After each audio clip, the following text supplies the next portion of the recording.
그러므로 우리에게 큰 대제사장이 계시니 승천하시니 곧 하나님의 아들 예수시라. 우리가 믿는 도리를 굳게 잡을지어다. 우리에게 있는 대제사장은 우리의 연약함을 동정하지 못하시리가 아니요 모든 일에 우리와 똑같이 시험을 받으신 이로되 죄는 없으시니라. 그러므로 우리는 긍휼하심을 받고 때를 따라 돕는 은혜를 얻기 위하여 은혜의 보좌 앞에 담대히 나아갈 것이니라. 이는 살아계신 하나님의 말씀입니다. 오늘 이 말씀을 중심으로 은혜의 보좌 앞에 담대히 나아가자. 제가 아주 즐겨 채택하고 또 인용하는 그런 말씀이고 정말 은혜가 되는 말씀입니다. 오늘 이영서 목사님 나오셔서 말씀 증거해 주실 때 큰 은혜 받을 수 있도록 마음을 환짝 여시고 이 예배에 참여하시길 바랍니다. 나오실 때 우리 박수로 환영하시겠습니다. 우리 옆 사람 인사하죠. 하나님은 당신을 사랑하십니다 하고요. 근데 이렇게 인사를 하면은 이 칸은 완전히 원수가 되더라고요. 전혀 안 돌아봐요. 그러니까 이제는 서로 이쪽으로 이렇게 하면 하나님은 당신을 사랑하십니다 하고 인사하시죠. 우리 하나님 사랑하시면 아멘 합시다. 기도합니다. 하나님을 사랑한다 고백하는 하나님의 귀한 자녀들이 모였습니다. 일어날 땐 두 마음을 갖고 오고 싶은 마음, 또 피곤하여 오고 싶지 않은 마음 가졌지만 주님 주신 마음을 가지고 이 자리에 왔사오니 꼭 만나는 축복을 허락하옵소서. 저들 마음속에 자정하여 주시고 동일하신 주의 말씀이 저들의 마음을 움직여 주셔서 예수가 나의 기쁨이 되게 하시고 예수가 나의 소망이 되게 하여 주옵소서. 하나님의 말씀이 들려질 때마다 저들의 마을에부터 발끝까지 간섭하여 주시기를 원합니다. 포로된 자에게 해방을 주시고 눌린 자에겐 자유함을 주시고 병든 육체는 치료하는 역사가 말씀을 통해서 나타나고 증거되게 하여 주시기를 원합니다. 예수님의 걸어가신 이름으로 감사하며 간절히 기도드렸사옵나이다. 아멘. 요한복음 6장에 보면은 우주에는 세 가지 뜻이 있다고 합니다. 첫째는 하나님의 뜻입니다. 이 뜻은 이제 영원한 뜻이고요. 그 다음에 이제 사람의 뜻이 있습니다. 이거는 내 뜻이에요, 내 뜻. 언제까지 있냐? 이건 무덤가장만 있어요, 무덤가장. 그리고 또 한 가지는 이제 마귀의 뜻이 있다. 그렇게 말씀을 하고 있어요. 근데 많은 사람들이 착각을 해요. 내 뜻이 하나님의 뜻인 줄 알고. 그래서 큰 문제가 일으켜요. 그래서 어떤 사람은 막 뭐 하다 보면은 잘 되면은 이제 그 세상 사람들은 이제 조상 탓을 하는데 잘 되면은 내 뜻으로 여기고 안 되면 하나님이 도와주지 않았다라고 또 이렇게 하나님 앞에 돌리는 그런 안 좋은 습성들을 가지고 있더라고요. 여러분 사람이 무덤까지 갈 뜻, 결국은 우리가 내 뜻을 펼치기 위해서는 죽으려고 내 뜻을 펼치는 거야. 무덤까지 가기 위해서. 가치가 없잖아요. 아무 쓸모가 없는 것 같이 느껴져요. 저도 볼 땐 그래요. 결국 죽으려고 생고생하는 것 같아요. 왜 열심히 살아? 물어보면은 결국 잘 먹고 잘 살다 죽으려고. 그게 내 뜻, 인간의 뜻이라는 거예요. 여러분 그렇게 살면 얼마나 비참해요. 그래서 성경은 우리 주님은 그래요. 예수님이요, 내가 온 것은 아버지의 뜻을 행하려 함이라 그랬어요. 그래서 아버지의 뜻을 알아야 돼요, 여러분들이. 그래야 여러분들이 은혜 속에 살아가는 거예요. 믿습니까? 아버지의 뜻을 알아야 은혜하는 거예요. 그냥 아버지와 나와의 관계도 모르고, 저는 박근혜 대통령을 잘 알아요. 긴장하지 마세요. 근데 그분은 저를 몰라요. 무슨 관계가 있어요? 여러분도 잘 알잖아요. 그러나 그분이 나를 모르는데 무슨 상관이 있어요? 여러분들이 하나님이 아는데 하나님이 여러분을 모르면 소용없는 거예요. 아무리 와서 주여 주여 해도 무슨 소용이 있어요? 성경에 그랬거든요. 나더러 주여 주여 하는 자가 다 천국에 가는 것이 아니라 아버지의 뜻대로 행하는 자라야. 할렐루야.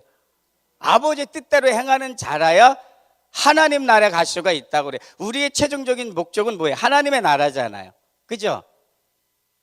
하나님의 나라인 거예요. 열심히 주의 일을 했는데 하나님의 나라 못 가면 얼마나 억울해요. 예수님 때문에 손해도 당하고, 예수님 때문에 누명도 쓰고, 예수님 때문에 사기도 당하고.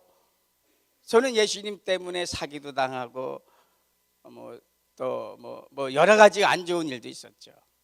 교회를 짓는데 돈 갖고, 저는 마음이 너무 좋아서 그냥 교회도 다 짓기도 전에 돈을 줘요. 미리 다 고마워서.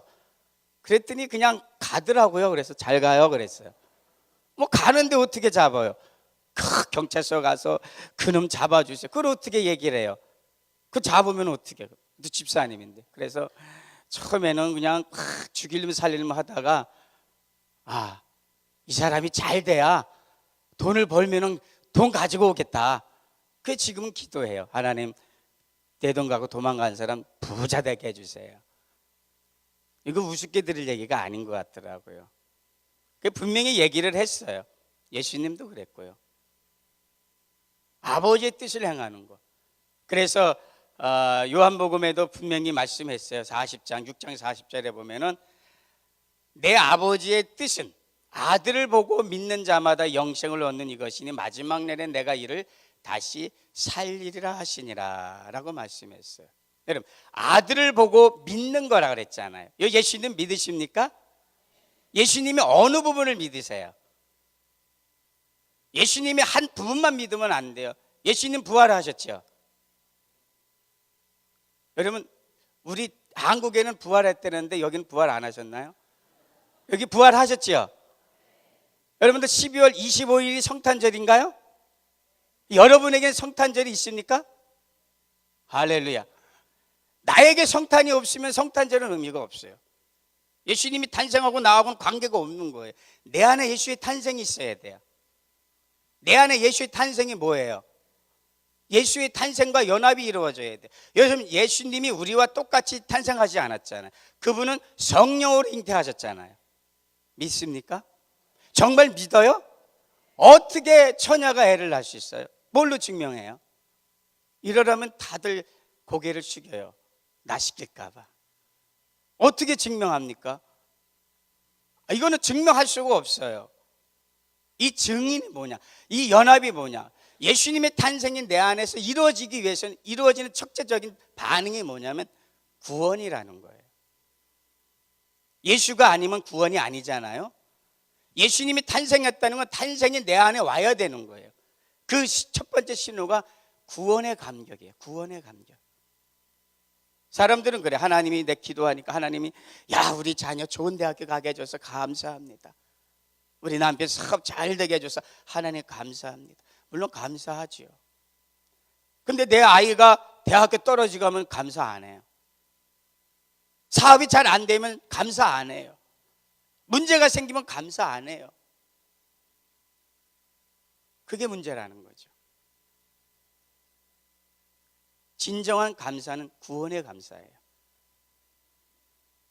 내 아이가 좋은 대학교 안 가더라도 나를 구원시켜 주신 주님을 생각하면 감사하는 거예요. 그 벅찬 마음을 가지고 살아야 된다는 거예요. 이 예수님의 탄생이 없으면요, 부활은 그저 계란 까먹는 거예요. 성탄은 그저 12월 25일 날 기쁘다 구주 오셨네 되면 끝나는 거예요. 여러분, 기쁘다 구주 오셨네 일주일만 계속 들어보세요. 나중엔 짜증나고 지겨워. 이제 그만 들었으면 좋겠다 그래요. 의미가 없기 때문에 그래요. 그잖아요. 주님 오실 때까지 내 안에 예수님의 탄생이 젖어 있어야 돼요. 구원의 감격이 있어야 된다는 거예요. 구원의 기쁨이 있어야 된다는 거예요. 여러분, 이 구원이 가장 핵심적인 거예요. 하나님은 이 구원이 없으면, 그 사람이 가장 핵심은 구원받는 거거든요. 여러분들을 하나님이 자녀로 삼으셨잖아요. 그런데 그 사실을 내가 인정을 해야 되는 거거든요. 구원의 확신을 가지고. 그래야 예수님이 내 안에 탄생이 와야 십자가가 있는 거거든요. 고난이 오는 거예요.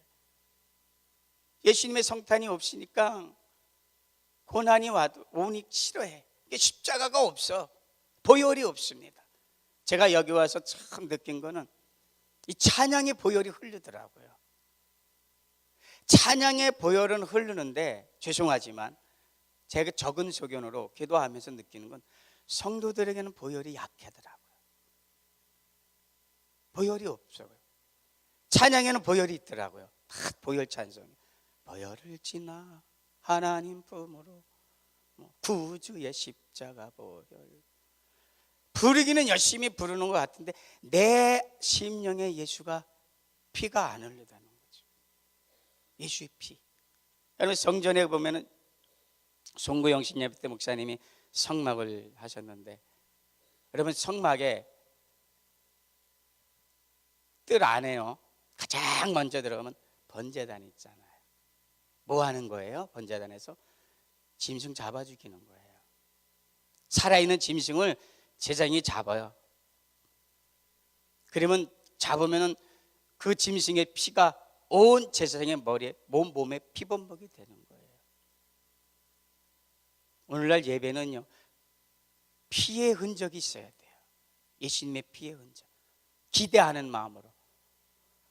그러면은 성막, 성소, 지성소 그 과정 속에서 지성소의 그 시운전에서 하나님과 대제사장과 대면하잖아요. 백성들은 바깥에서 기다리고 있는 거예요. 근데 하나님과 대제사장과 대화하고 있는데 바깥에 있는 백성들이 문제가 다 해결이 되는 거야. 하나님, 이웃집에 개똥이 집에 아무개가 무슨 죄가 있어요. 그러면 알았다. 그 말하면 그 문제가 해결이 되는 거예요. 여러분이 예배 드린다는 거, 이 하나님 앞에 온다는 게 그게 하나님 앞에 보좌 앞에 오는 건데 여러분 그런 기대함을 가지고 오신 건가요? 예수님 만나고 싶은 사모함을 갖고 오신 건가요? 오늘은 하나님을 만나는 게보다도 또 새벽에 안 나가면 또 목사님 눈치 줄 것 같고 또 누가 눈치 줄 것 같고 그런 관계에서 하나님을 교회 나오고 그러시는 건가요?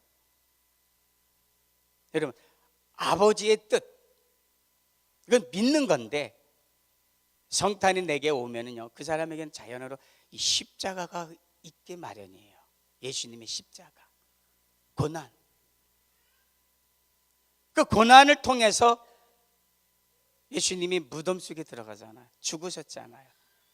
죽지 않으면 부활이 없는 거예요. 내가 죽지 않으면 부활이 없어요. 여러분 김치 다 좋아하시죠? 김치 안 좋아하시나 보다. 맛있는 김치를 만들기 위해서는 배추가 5번을 죽는데요. 땅에서 뽑힐 때 한 번 죽고요. 그리고 김치통에 들어갈 때 쪼개지잖아요. 잘리잖아요. 그래서 한번 갈라지면서 또 한 번 죽습니다. 그리고 소금에 또 절여질 때 그리고 또 한 번 죽고요. 그 다음에 아주 양념에 잘 버무려진 매우 고추장에 젓갈에 뒤범벅이 돼서 또 한 번 죽습니다. 그리고 마지막으로 옛날에는 이제 땅을 파서 장독에 묻었는데 요즘은 김치 냉장고에 잘 숙성시켜서 그렇게 죽어서야 비로소 여러분들이 제대로 된 맛깔나는 김치의 맛을 느낄 수가 있는 거예요. 신앙도 동일하다는 거죠. 다른 사람들과 이렇게 서로 공존하는 삶 속에서 이 김치처럼 정말 풍부하고 맛있는 뭔가 숙성된 삶을 살아가기 위해서는요 욱하는 이 성질을 죽여야 돼요. 나도 모르게 이 욱하는 게 나와요. 그죠? 여기 있는 분들 다 운전하시는 분인 것 같더라고요. 여기는 차가 없으면 활동을 못 하니까. 그럼 운전을 하다 보면은 나도 모르게 욱하잖아요. 저도 한국에 가면 운전을 잘합니다. 89년에 면허를 땄기 때문에 그때부터 봉고차를 끌고 시작을 해가지고 지금도 봉고차인데 운전하면 너무 말도 안 되는 사람이 운전을 하는 거예요. 그러면은 막 쌍시옷도 나오려고 그래요.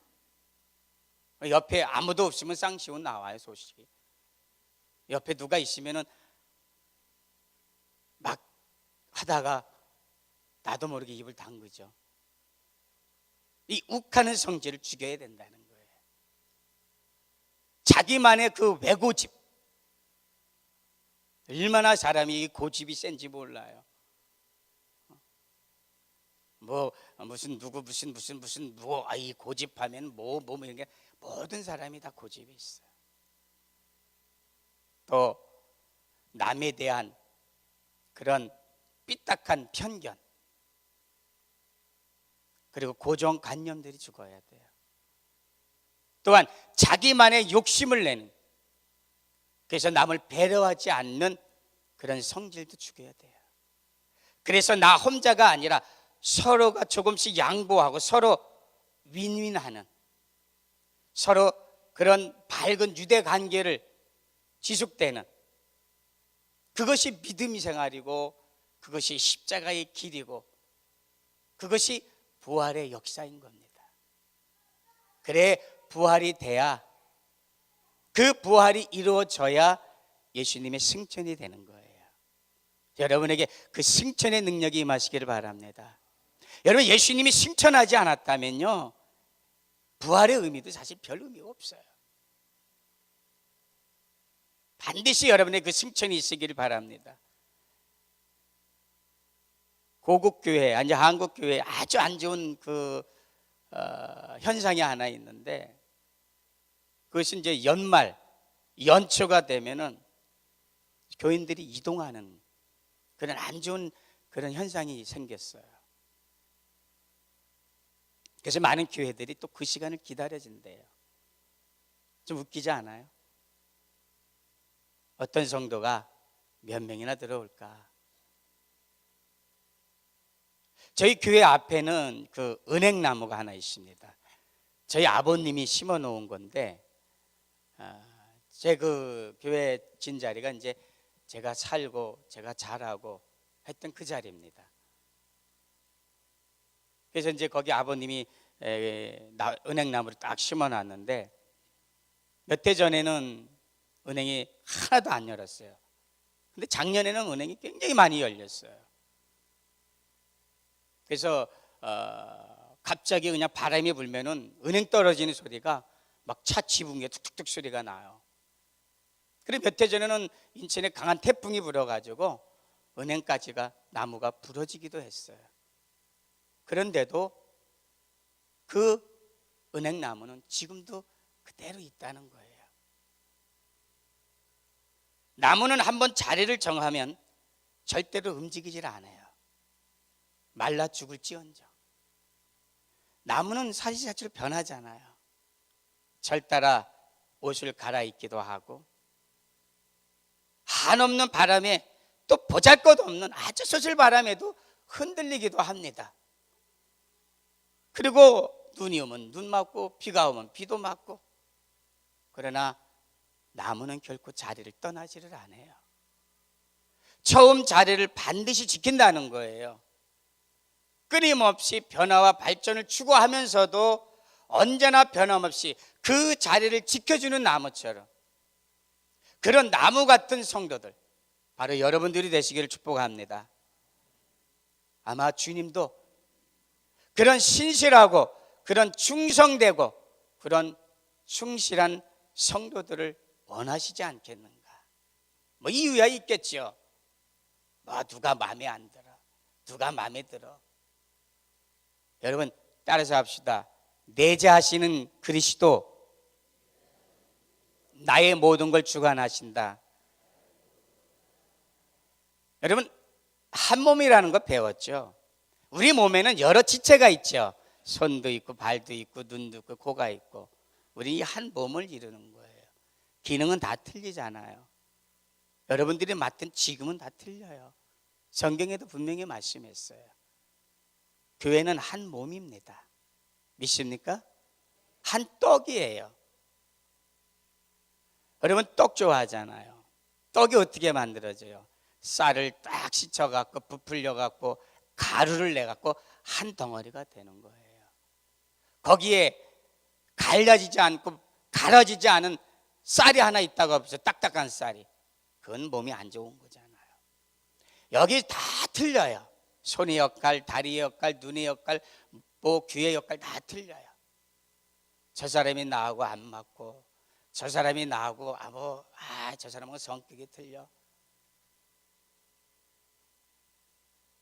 그렇죠, 틀릴 수 있죠. 그러나 그것이 자꾸 다듬어져 가면서, 모난 인생 다듬어져 가면서도 보듬어져 가면서 한 몸을 이루어가는 거예요. 그잖아요. 언제까지, 지난번에 목사님하고 언제까지 럭비공이 됩니까? 다듬어져서 축구공으로 만들어 가야 되고, 언제까지 해바라기가 됩니까? 이제는 어떠한 것이라도 하나님이 주신 은총대로 가라면 가고 예스할 수 있는, 노가 아닌 말씀 앞에 그대로 순종하는 그러한 사람들은 하나님이 기뻐하신다는 거예요. 바로 여러분들이 그러한 사람들이 되시기를 축복합니다. 예수님은 자신을, 하나님을 자신하고 이 우주를 창조하셨잖아요. 예수님이 하나님 자신이잖아요. 또한 창조 원리를 따라서 인간 세상에 오셔서 33년 반 동안 하나님으로서의 그 인간의 몸으로 사셨고, 죽은 지 3일 만에 부활하셔서 하늘나라로 승천하셨습니다. 지금은 하나님 보좌 우편에 앉아 계시죠. 믿으십니까? 로마서 8장 34절에 보면은 그는 하나님 우편에 앉아 계신 자요, 우리를 위하여 간구하시고 계신다 그랬어요. 예수님은 원래 있던 자리로 돌아가셨어요. 이게 승천하신 거죠. 이것을 우리는 승천이라고 말을 하는 거예요. 사도행전 1장 9절과 10절에 보면은 이 말씀을 마치시고 저희 보는 데서 올려와 가시니 구름이 저를 가리워 보이지 않게 하더라. 올라가실 때 제자들이 자세히 하늘을 쳐다보고 있는데 신혼 입은 두 사람이 저희 곁에 서서 예수님의 그 승천의 능력을 보여주시는 거죠. 히브리서에 보면은 모세를 통해 받은 그 십계명을 통해서 모든 인류의 규례와 법규와 그 모체가 되었죠. 또 모세가 하나님부터 받은 그 또 하나의 제도, 아까 말씀드린 바로 성막의 제도예요. 이 성막은 안뜰의 번제단과 물두멍, 그리고 성소에 지나가면은 금촛대와 떡상과 분향단, 그리고 그 문이 열리면 이제 지성소, 시운자라고 하죠. 이렇게 이제 세 구조로 구성되어 있습니다. 인생을 살다 보면 문제가 있잖아요. 그때 당시도 백성이 살다 보면 많은 문제가 있어요. 특별히 죄의 문제는 해결할 길이 없어요. 죄의 문제를 해결할 길이 없어요. 그래서 제사장을 찾아갑니다. 그리고 백성들은 성만 문 앞에서 죄를 자복해요. 대제사장은 그 백성들의 그 죄를 가지고 성막 문을 열고 제사의식을 진행해요.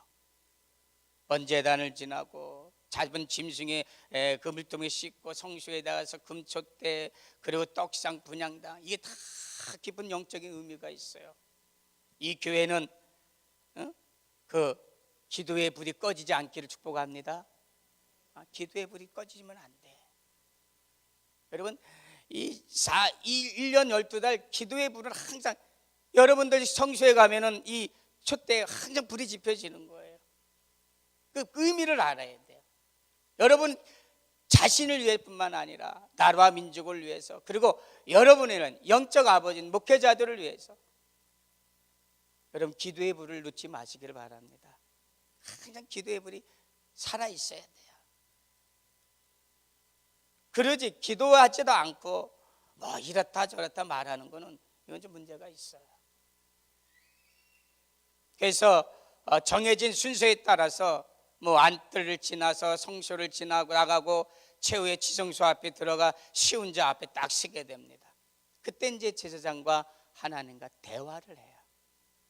이런 성막은 이제 그 법궤 안에는 여러분들 잘 아는 십계명, 그리고 만나 같은 항아리, 그리고 아론의 쌍난 지팡이. 이제 예수님과 이렇게 하나님과 오셔 대화를 하시고 대화를 하신다고 약속을 하셨는데, 제사장은 법궤 앞에 서서 백성들의 죄악과 문제들을 말하고, 이때 엄청난 은혜가 벌어지는 거예요. 성막 바깥에 있는 백성들의 병자는 병이 나아지게 되고 문제가 해결되는 그야말로 은혜의 마당이 되는 거예요. 이런 성막은 예수님이 하실 일에 대한 모형이자 그림자인데, 또한 앞으로 예수님이 하실 일의 예행입니다. 예수님은 사람의 모습으로 오셔서 승천하신 모습을 성경은 말하고, 예수님은 우리의 대제사장이 되어서 하늘 지성소에 들어가서 우리의 죄를 대속해 준다는 사실입니다. 믿습니까? 그래서 히브리서 9장 23절 24절에 보세요. 그러므로 하늘에 있는 것들의 모형은 이런 것들로서 정결케 할 필요가 있었으나 하늘에 있는 그것들은 이런 것들보다 더 좋은 제물로 할지니라. 그리스도께서는 참 것의 그림자인 손으로 만든 성소에 들어가지 아니하시고 오직 참 하늘에 들어가사 이제 우리를 위하여 하나님 앞에 나타나시고, 성막의 모습들, 하늘에 있는 모형과 그림자라고 하는 것도 이와 같은 이야기에 동일한 거예요. 신학시대에는 예수님께서 하나님 보좌 우편에서 우리를 위해서 중보하고 계시죠. 예수님의 중보기도의 능력은 성막들, 바로 이 교회에서 이루어지는 거예요. 우리가 드리는 이 예배가 은혜의 보좌로 나아가는 자리인 것입니다. 믿습니까? 예배드리러 오는 우리의 자리가 죄사함을 받으려는 백성의 자리이고 병도 낫는 자로 문제를 해결하는 축복의 자리인 줄 믿으시기를 바랍니다. 이 축복에 있는 자리를 여러분들이 놓치면 이거 큰 실수하는 거예요. 그래서 목사님은 나와라 예배드려라, 누구를 위한 걸까요? 목사님을 위한 게 아니라 바로 여러분 자신들을 위한 겁니다. 근데 이 사실을 몰라요. 이 자리에, 이 축복된 자리를 외면하면 안 되는 거예요. 그러지 않고 축복된 자리, 이 은혜의 자리에 나오지 않고서는 역사도 기적이 일어나질 않아요. 그러므로 우리는 이 은혜의 자리에 앉아만 있어도 역사는 일어나는 거예요. 할렐루야. 우리의 예보의 모습이 아니라 은혜의 보좌 앞에 나왔기 때문에 지성소에 계신 제사장이 되신 예수 그리스도의 그 능력으로 우리가 하나님의 은혜를 덧입게 되는 겁니다. 우리는 소원을 가지고 예배의 현장에 오기만 하면 되는 거야. 기대하면서 오늘 하나님께서 나에게 어떠한 은혜의 문을 열까 사모하면서 우리가 있어야 할 그 자리에 앉아 있으면 우리의 대제사장 되신 예수 그리스도께서 우리의 소원을 가지고 하나님께 나아가게 되는 거예요. 앞에서 말씀드린 것처럼 사도행전 1장 9절에서 11절은 예수님의 그 승천의 능력의 내용이에요. 예수님의 승천하신 것은 대제사장이 성소에 들어가는 것 같은 것이라고 그랬죠.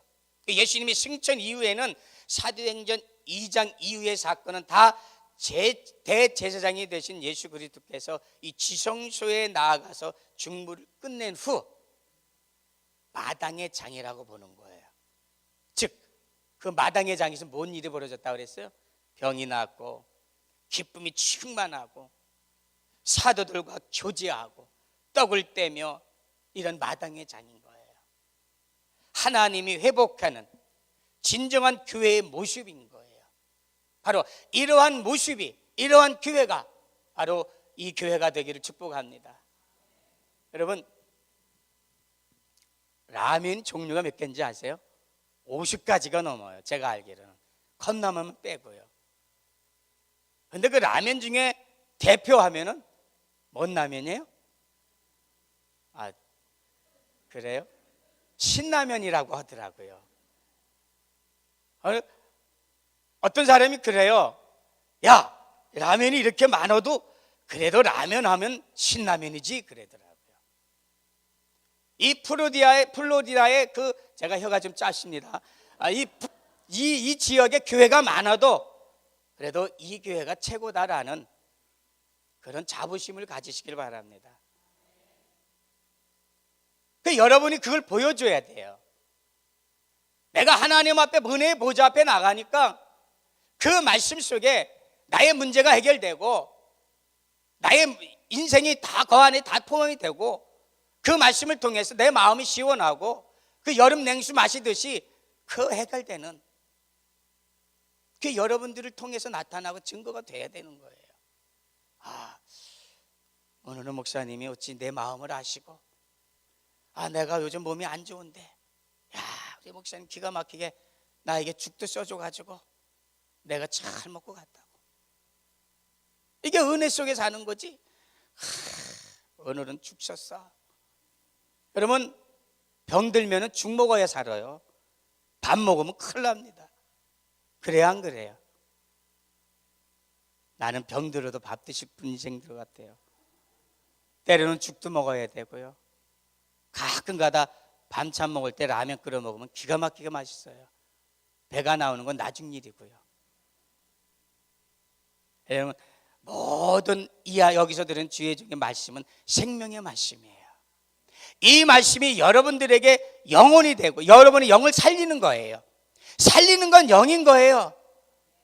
육은 무익하다고 그랬습니다. 여러분의 영이 잘 돼야 범사가 잘 되는 거예요. 여기서 생명의 말씀을 먹고 살아야 여러분의 인생의 문제가 다 풀어지는 거예요.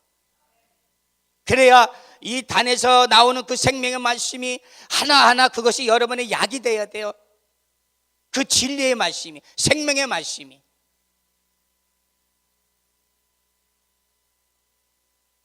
그게 바로 초대교회의 모습이었거든요.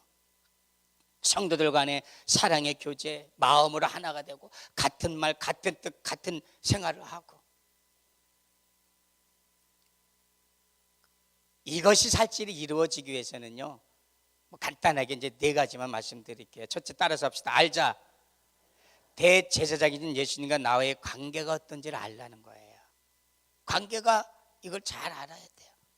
히브리서 11장 1절에 3절에 보면 잘하는 믿음은 바라는 것들의 실상이요 보지 못하는 것들의 증거니라 그랬어요. 2절에 보면 선지들은 이로써 증거를 얻었나니 믿음으로 모든 세계가 하나님의 말씀으로 지어진지를 우리가 아나니, 이걸 알아야 된다는 거예요. 믿음으로 하나님의 말씀으로 지어진 거 믿으십니까? 이걸 여러분들이 알아야 돼요. 하나님과 여러분의 그 관계를 알아야 되는 거예요. 또 따라서 합시다. 나아가자. 예수님을 아는 자는 주님 앞으로 나아갈 수밖에 없습니다. 성막 중심에는 12지파가 세 지파씩 항상 성막을 중심으로 움직였습니다. 여러분들 교회를 중심으로 사십니까? 말씀을 중심으로 사십니까? 어떤 성도가 저한테 와서 목사님, 저 이사 가야 되겠어요. 왜? 우리 아이가 학교로 그쪽으로 이사 갔어요. 학교로 갔어요. 교회가 뭔데? 그래도 애가요 아침 일찍 가야 돼요. 눈만 뜨면 교회를 바라볼 줄 알아야 돼요. 가장 서망하고 가장 먼저 바라봐야 될 것이 하나님의 전인 거예요. 이스라엘 백성들이 그렇게 행군을 하면서 이탈하지 않은 것은 그 성막을 중심으로 이탈을 하지 않았기 때문에 40년 동안 달면서 그들은 전혀 문제가 생기질 않았어요. 여러분, 40년 동안 광야 생활하면서 굶어 죽었다는 사람 봤어요? 신발 해줬다는 소리 들었어요? 옷 해줬다는 소리 들었지 않았어요? 하나님이 다 해결해 줬어요. 여러분들이 하나님 중심, 교회 중심으로 살면은 하나님이 모든 걸 다 책임져 줍니다. 엉뚱한 데 가서 찾지 마세요. 진리는 예수님의 피값을 사신 이 교회가 여러분들에게 생명인 거예요. 늘 하나님 중심으로 바라보고, 이런 사람들을 하나님 기뻐하고, 이런 사람들은 하나님이 그 은혜 안으로 끌고 들어가는 거예요. 여러분들이 은혜를 모르면은 안 되는 거예요. 그래서 열심히 나아가세요. 열심히 하나님 앞에 나오시기를 바랍니다. 믿으시기를 바랍니다. 예배 자리에 여러분 꼭 있기를 바랍니다. 아침이면 아침, 점심이면 저녁, 저녁이면 저녁. 여러분, 아침에 밥 먹을 때 밥은 먹을 줄 알면서 말씀을 안 보면 안 된다 생각해요. 기억을 해야죠. 저도 여기서 목사님한테 축복받으면서 모래의 말씀을 받았어요. 하나님이 나에게 주신 말씀 외우고 암기하신 분 계시죠? 다들 계신 줄 믿겠어요. 하나님이 저를 보고 기뻐하신대요. 좋겠다. 왜 하나님이 나에게 이 말씀을 주셨을까? 한번 그 뜻도 한번 발견해 보세요. 좋은 말이고 다 하나님 말씀이니까. 꼭 하나 성경을 읽고 나시고 나서 꼭 이는 하나님의 말씀이다라는 말씀을 강조하더라고요. 왜? 하나님의 말씀이니까. 그 말씀으로 살라고 하니까 그런 말씀을 갖고 사시기를 바랍니다. 늘 하나님 앞에서 코람데오 신앙으로 내가 뭘 하든지 이게 하나님이 기뻐하는 일인가, 하나님이 좋아하는 일인가, 늘 예배의 자리로 교회에 나오는 그런 좋은 습관을 기르시기를 축복합니다. 이 얘기를 잘 들어보세요. 너무 공감되는 얘기라 제가 한번 이거 말씀드리고 마칠게요. 잘 들어보세요. 사단이요, 세계적인 대회를 열었대요. 대회 주제는 그리스도인들로 하여금 자신들의 행로를 중단할 수 있게 하는 가장 자연스러운 방법이에요. 사탄을 따르는 모든 악기들이 이 주제를 토의를 벌였대요. 결론 부분은 이제 이렇게 말했대요. 지금까지 할 수 있는 온갖 방법을 다 사용했어요. 그리스도인들의 그들의 하나님을 섬기는 일을 막으려고 박해도 했고 금지령도 내렸고 극단적인 학대와 폭력을 사용했다. 그러나 그들은 더 성장하는데 오히려 도움이 될 뿐이었다. 그러나 이제는 걱정할 필요가 없다. 100% 성공할 수 있는 방법이 있다. 물질 문명, 과학 발달이 바로 그것이다. 그들의 관심과 생각을 이런 것들에 돌려라. 그들이 자신의 모임을 가게 하고 봉사에 참여하도록 하고 개인 연구를 하게 하라. 하지만 물질 문명에 맞을 들이게 하라. 세상을 온전히 이용하도록 하라. 한 학기가 말했어요. 우리가 이렇게 하면 어떻게 하면 좋을까요? 그때 사탄이 이런 말을 했어요. 바쁘게 하라. 그들이 중요하지 않은 생활을 계속 바쁘게 하라. 산만하게 하는 것들로 주의로 가득 차게 하라. 그들로 번쩍이는 세상에 정신이 팔리게 유혹을 하라. 그들을 바쁘게 하라. 끝이 언제 올지 모르므로 노후를 대비하는 것이 합리적이라는 생각을 하게 하라. 아내들은 맞벌이 부부로 생활을 하게 하고 남편은 전시간 직장을 갖고 적당한 부를 누리게 하라. 최신 제품을 사도록 해라. 명품에 사로잡게 만들어라. 그것들을 즐기도록 하라. 그들의 눈에 항상 새로운 것이 가득하게 하라. 밤에는 저녁 내내 TV를 켜져 있도록 하라. 그들의 생활 방식으로 가득 채워라. 그럼 그들은 자녀들과 함께 있는 시간을 찾지 못할 것이고 자녀들은 우리의 영향을 받게 될 것이고 머지않아 우리의 먹잇감이 될 것이다. 청소년 자녀들은 생각할 시간을 갖지 못하게 하라. 눈만 뜨면 음악을 듣게 하라. 채팅하게 하라. 문자 메시지를 들여다보지 않고는 못 견디게 하라. 공부할 때는 mp3를 귀에 꽂게 하라. 청소년들이 만나기만 하면 만화 얘기, 세상 잡지 얘기, 인터넷 얘기, 아이패드 얘기, mp3나 핸드폰 대화 주제가 되게 하라. 교육 문제 전문가들을 조정하여 가능하면 학교 공부도 컴퓨터와 인터넷을 사용하도록 하라. 자녀들로 폰에서 손을 그리고 눈을 떼지 못하게 하라. 익히고 생각하는 대신 자료를 검색하는 시간을 사용하게 하라. 자연으로 가서 하나님의 훌륭한 것을 감상할 시간을 갖는 대신 게임이나 놀이동산이나 스포츠 경기장, 영화 관람, 번쩍이는 시내 중심가의 시간을 보내게 하라. 밤을 불야성같이 되게 하라. 그들의 정신이 멍한 상태로 공부하게 하고 교회에 갈 것이다. 요지는 이것이다. 서서히 그리고 온전히 세상을 이용하라. 그들로 오늘날 생활 방식을 즐기는 것이 이치적이고 자연스러워 보이게 하는 것이다. 그들로 생각할 필요가 없게 하라. 지각력, 사고력을 발전시키지 못하게 하라. 그러면 하나님의 인도에 반감을 갖게 될 것이다. 자신들의 믿음과 소망을 잃어버리게 될 것이라. 그러면 그들 스스로 중단하게 될 것이다. 결국 교회의 문을 닫게 만든다는 거죠. 이것이야말로 그 어떤 방법보다 더 성공적인 것이다. 이미 두드러진 효과가 나오고 있질 않아요? 여러분 한번 공감되지 않아요? 두려운 거예요. 그래서 이 사탄은 그래요. 어서 서둘러라. 남은 시간이 줄어들고 있다. 자신의 때가 얼마 남지 않았다는 걸 알아요. 온갖 지혜를 짜내고 그러자 악기들이 말했대요. 과연 우리의 왕은 계계의 왕이시다. 백발백중이 성공할 계획이다. 노력을 기울이겠다. 얼마나 사단의 계획이 무섭습니까? 그래서 우리는 늘 주님 앞에 나와야 될 줄을 믿습니다. 은혜의 보좌를 사모하시기를 바랍니다. 그래서 이 악한 계계의 마귀의 건세에 눌리지 마시고 물리치고 이게 승리하는 저와 여러분들 되시기를 축복합니다. 그래서 우리는 늘 따라서 합시다. 바라보자. 예수님만 바라보시기를 바랍니다. 오직 주님이 나의 전부가 되시기를 바랍니다. 무엇에 다니지 주님을 위해 사시기를 바랍니다. 그래서 공부도 주를 위해 살고, 열심히 돈도 벌 때 주를 위해서 벌고, 열심히 살 때 주를 위해 살고, 뭘 하든지 주님의 영광을 위해서. 할렐루야. 그래서 바라보시기를 바랍니다. 예수님만 바라보시길 바랍니다. 그냥 찬송님만 주님만 바라보겠다 하지 말고 내 삶 온전히 주님만 바라보는 저와 여러분 되기를 축복합니다. 히브리서 11장 1절에 그랬잖아요. 기대해야 돼요. 믿음은 바라는 것들의 실상에 보지 못하는 것들의 증거들이라고 했어요. 우리는 삶의 순간순간에 하나님 보좌 앞에서 나의 모습을 보고 계시다는 거예요. 이걸 생각을 하고 살자는 거예요. 주님이 나를 보시고 계시구나. 지금 하나님이 여러분을 보실 때 얼마나 기뻐하겠어요. 그래서 여러분들은, 하나님은 여러분을 복 주기를 원해서 이곳에 모여드는 거예요. 이곳에 와야 되는 거예요. 왜? 악인의 꾀에 빠지지 않기 위해서, 죄인의 길에 서지 않기 위해서, 오만한 자리에 앉지 않기 위해서.